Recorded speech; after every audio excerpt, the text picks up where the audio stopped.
బంగారం, బ్యాంకులు, ఇతర ప్రైవేటు సంస్థల్లో ఉన్న విడిపించి కొనబడును. కొమ్మూరి గోల్డ్, ఆంధ్ర మరియు తెలంగాణ.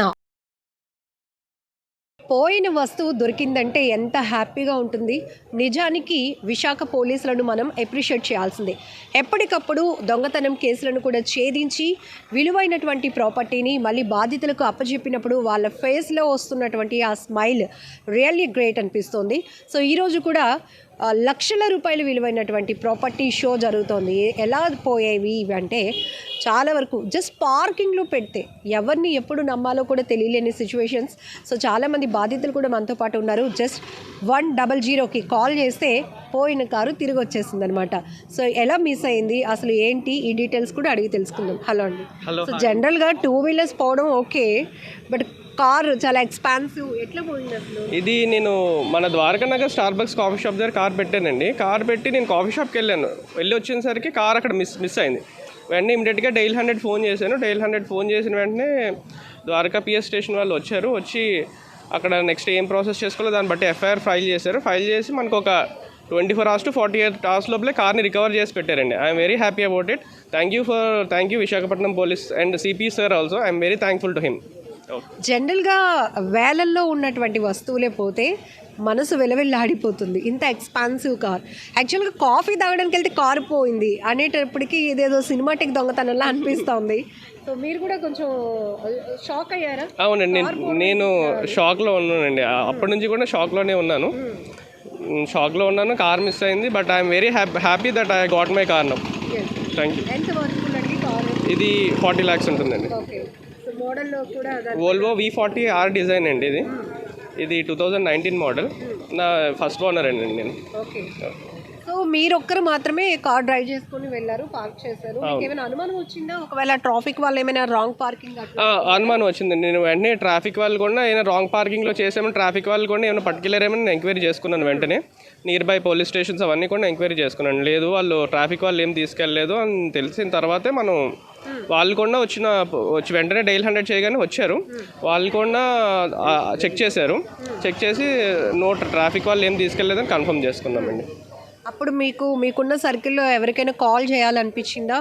ఎవరైనా ఒకవేళ మిస్ అవ్వడానికి రీజన్ అట్లా ఏమైనా? కొంతమంది అంటే నేను మన ఫ్రెండ్స్కి కాల్ చేశానండి. కాల్ చేసి ఇలా కార్ మిస్ అయిందని చెప్తే సరే మరి మనకే ఏం తెలియదు అన్నట్టు చెప్పారు. మనం వెంటనే డైల్ 100 చేశాను. జస్ట్ పోగొట్టుకున్న వాళ్ళకే తెలుస్తుందండి ఆ పెయిన్ ఏంటో. 40 లక్షల రూపాయల కారు. అవునవును. దొరికే వరకు కూడా హోప్స్ ఉన్నాయా మీకు? దొరుకుతుందండి. 100% అయితే పోలీసులు ట్రేస్ అవుట్ చేస్తారని నాకు 100% నమ్మకం ఉందండి. ఎక్కడ దొరికింది ఇది? అంటే నాకు తెలియదండి. వాళ్ళే ట్రేస్ అవుట్ చేసి వాళ్ళే వెహికల్ తీసుకొచ్చారండి. స్టేషన్కి తీసుకొచ్చి స్టేషన్లో పెట్టారు. నాకు ఈరోజు హ్యాండ్ ఓవర్ చేస్తారండి. వితిన్ ఒక 24 hours to 48 hours లోపల. అంటే వెహికల్ అయితే నాకు ఆ రోజే చెప్పారు. ఎఫ్ఐఆర్ చేసిన రోజే నాకు వెహికల్ ఐడెంటిఫై అయిందని చెప్పారు. వెహికల్ ఇక్కడికి రావాలి, ఇక్కడికి వచ్చిన వెంటనే నాకు కాల్ చేస్తానని చెప్పారు. వెహికల్ స్టేషన్కి వచ్చిన వెంటనే నాకు కాల్ చేశాను. నేను వెళ్ళి చూసుకున్నాను. అయితే వెహికల్ ఫార్మల్గా హ్యాండ్ ఓవర్ చేస్తారని చెప్పేసి వెహికల్ ఒక 3-4 days స్టేషన్లో ఉంచారండి. సో మళ్ళీ మీ కార్ మీ చెంతకు వచ్చినప్పటికి ఏమనిపిస్తుంది? I'm very happy about it అండి. నాకు విశాఖ పోలీసులు ఇప్పుడు ఈ సిపి గారి పనికి బాగుందండి, చాలా బాగుంది. అండ్ ఇమీడియట్గా కూడా నాకు ఎఫ్ఐఆర్ కూడా ఇమీడియట్గా రేస్ చేశారు. And what is need to be done investigation కూడా అలాగే చేశారు. ఇన్వెస్టిగేషన్ ఆఫీసర్ కూడా he was very helpful to me. నాకు అంతా కూడా ఫాస్ట్గా చేశారండి. ఫాస్ట్ చేసి కార్ రికవర్ చేశారు. Thank you very much. ఒక్క సీసీ కెమెరా 100 మంది పోలీసులతో సమానం అంటూ విశాఖ పోలీసులు ఎప్పటికప్పుడు ప్రజలకు అవగాహన కల్పిస్తూనే ఉంటారు. ఈరోజు ప్రాపర్టీ రికవరీ నిజానికి చెప్పాలంటే లక్షల్లో చాలామంది బాధితులు ఉన్నారు. వాళ్ళ విలువైన కార్లు. ఒక అతనితో మనం మాట్లాడించాం. కాఫీకి వెళ్తే కారు పోయిందని, లేకపోతే పార్కింగ్లో ఉన్న బండి పోయిందని, ఆటో పోయిందని, ఇలా ఎంతోమంది బాధితులు జస్ట్ 100కి కాల్ చేయగానే ఇమీడియట్గా వాళ్ళ వాల్యుబుల్ థింగ్స్ అన్నీ కూడా విశాఖ సిపి గారి ఆధ్వర్యంలో వాళ్ళ చెంతకు చేరినప్పుడు వాళ్ళ ఫేస్లో వచ్చినటువంటి స్మైల్ చాలా గ్రేట్ థింగ్ అనిపించింది. సో అలాగే విశాఖకు సంబంధించి హనీ ట్రాప్ కేసులో కూడా చాలా అప్డేట్స్ ఉన్నాయి. ఈ విషయాలన్నీ అడిగి తెలుసుకుందాం. విశాఖ నగర పోలీస్ కమిషనర్ శంకబ్రత బగ్జీ సార్ మనతో పాటు ఉన్నారు. సార్, నిజానికి మీరు ఎప్పటి నుంచి చెప్తా ఉంటారు సీసీ కెమెరా యొక్క ఇంపార్టెన్స్. సో ఈరోజు ప్రాపర్టీ రికవరీ అయినప్పుడు వాళ్ళ బాధితులు ఒక స్మైల్ అనేది మీరు క్రియేట్ చేశారు. ఏమనిపిస్తుంది? ఇప్పుడు 1 July నేను చార్జ్ తీసుకున్న తర్వాత ప్రతిరోజు డిఎస్ఆర్ డైలీ సిచ్యువేషన్ రిపోర్ట్ తీసుకుంటాను. ప్రతి ఆఫీసర్ లాస్ట్ 24 hours ఎన్ని సీసీటీవీ పెట్టారని, ఎన్ని లైట్స్ పెట్టారని మాకు డిఎస్ఆర్లో చెప్పాలి. ఆల్రెడీ లాస్ట్ 5.5 monthsలో దాదాపు 8,000 CCTVs మేమే పబ్లిక్ కోఆపరేషన్లో పెట్టించాము.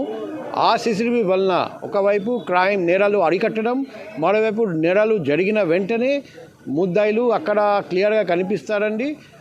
ఇమీడియట్గా రికవరీ చేస్తాం, అరెస్ట్ చేస్తాం. చాలా కేసులు ఛేదించాము. మా స్టాటిస్టిక్స్ చూస్తే కూడా ప్రతి నెల రికవరీ అమౌంట్ పెరుగుతూనే ఉన్నాయి. ఈ నెల లాస్ట్ నవంబర్ నెలలో దాదాపు 90 లక్షల విలువైన సామాన్లు మేము రికవర్ చేయగలిగాము. సో మేము DCP 1, DCP 2, ADCP traffic and DCP క్రైమ్కి నెక్స్ట్ 31 March లోపల ఇంకా 40,000 CCTV కెమెరా పెట్టడానికి టార్గెట్ ఇచ్చాము. ఎందుకంటే మన ప్రతి క్రైమ్ హాట్స్పాట్, ప్రతి లా అండ్ ఆర్డర్ హాట్స్పాట్ మనం CCTVతో కవర్ చేస్తే క్రైమ్ చాలా వరకు తగ్గిపోతాయి అండ్ ఒకవేళ జరిగినా కూడా వెంటనే డిటెక్ట్ అయిపోతాయి. Sir, honey trap case Joy Jemimah బాధితులు ఇంకా పెరుగుతున్నారని, జాయ్ జమీమా ఈ వ్యవహారంలో పొలిటీషియన్స్ పాత్ర కూడా ఉందని, ఏంటి సార్ అప్డేట్? ఇప్పుడు ఇనిషియల్గా ఒక మీడియా ద్వారా పేరు బయటికి వచ్చిందని చాలామంది హెజిటేట్ చేశారు. తర్వాత నేను రిక్వెస్ట్ చేస్తే ఇద్దరు ముందుకు వచ్చి కంప్లైంట్ ఇచ్చారు. ఇంకా ఇద్దరు విక్టిమ్స్తో మాట్లాడుతున్నాం. వాళ్ళు కూడా బహుశా ముందుకు వస్తారని ఆశిస్తున్నాం. ఎందుకంటే టోటల్ నంబర్ ఆఫ్ బాధితులు చూస్తే more than 10. కానీ మిగతా వాళ్ళు సమాజంలో మర్యాద పోతుంది, మా డబ్బు పోయింది, మేము సఫర్ అయ్యాము, ఇప్పుడు మర్యాద కూడా పోతే ఎలా బతుకుతామని వాళ్ళు బాధపడుతున్నారు, భయపడుతున్నారు. వాళ్లకు మేము భరోసా ఇస్తున్నాం, ధైర్యం ఇస్తున్నాం. మరొకసారి రిక్వెస్ట్ చేస్తున్నాం, మీరు మోసపోతే, మీరు అలా సఫర్ అయితే ముందుకు రండి, పోలీస్ మీకు అండగా ఉంటారని హామీ ఇస్తున్నాం. తర్వాత ముద్దాయిలందరినీ ఖచ్చితంగా శిక్షిస్తాం. సార్, ఇప్పటివరకు జమీమాపై ఎన్ని కేసులు ఫైల్ అయ్యాయి? ఈ వ్యవహారంలో ఎంతమందిని అరెస్ట్ చేశారు సార్? ఈ కేసులో ఈ ఇష్యూలో ఆల్రెడీ 4 కేసులు 4 డిఫరెంట్ పోలీస్ స్టేషన్లో ఫైల్ అయినాయి ఆల్రెడీ. ఆమె కాకుండా ఇంకా 2 మూఠా సభ్యులు, అందులో వేణురెడ్డి చాలా ముఖ్యమైన మూఠా సభ్యుడు. అతను అబ్స్కాండింగ్ ఉద్యోగం చేస్తూ లీవ్ తీసుకొని అబ్స్కాండింగ్ అయిపోయాడు. మేము ఉత్తరప్రదేశ్ వరకు టీం పంపించాము అతన్ని పట్టుకొని రావడానికి. తర్వాత ఇంకా కనీసం 3 మూఠా సభ్యులను మేము గుర్తించాము. వాళ్ళ గురించి ఎవిడెన్స్ కూడా సేకరిస్తున్నాము. వాళ్ళను కూడా త్వరలో మేము అరెస్ట్ చేయబోతున్నాం. ఇంకా కొందరు మూఠా సభ్యులు కూడా ఉన్నారని మాకు తెలిసింది. వాళ్ళ మీద కూడా ఎవిడెన్స్ కలెక్ట్ చేయడం జరుగుతుంది. కొందరు రాజకీయ నాయకులు కూడా వెనకల ఉన్నారని మాకు తెలుస్తుంది. ఇంతకు ముందు కూడా జాయ్ జమీమా చాలాసార్లు గర్వంగా చెప్పారండి, మాకు కొందరు రాజకీయ నాయకులు సపోర్ట్ చేస్తున్నారు, ఎవరి మమ్మల్ని టచ్ చేయలేరు. సో ఆ రాజకీయ నాయకులు ఎవరెవరు ఉన్నారు అది కూడా మాకు తెలుస్తుంది. మేము ఎవరిని ఉపేక్షించేది లేదు, అందరూ జైలుకి వెళ్తారు. Thank you.